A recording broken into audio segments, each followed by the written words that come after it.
wabarakatuh. Yau za mu muku bayani da mutum zai mai da WhatsApp ɗite ko wacce irin kala yake so.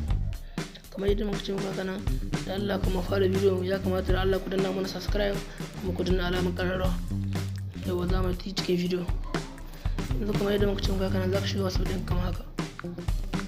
Bayan ka shiga kamar haka, za ka zo na alamar setting ka taba kamar haka. Bayan ka taba sai ka to zabi na hudu sai ka taba kamar haka. Bayan ka taba sai ka to zabi na biyu danna kamar haka. Bayan ka danna sai ka to zabi na hudu ka danna kamar haka. Yau bayan ka danna ga sunan kulerunka yadda kake so zai ka iya aza. Yanzu muna son aza kuler baka. Cikin yayi sauki za mu aza kuler baka kamar haka. Yanzu da madanna haka, yanzu ga shanan kawai tsaye ta hau sama.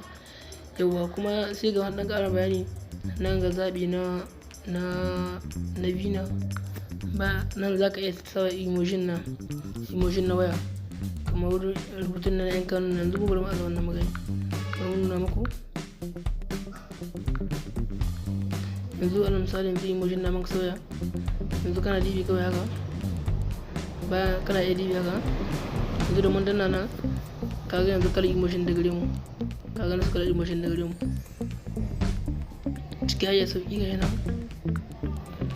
Yawa sai kuma yadda muka ce muku yanzu saboda mun gashi kai tsaye kun ga ta koma baka.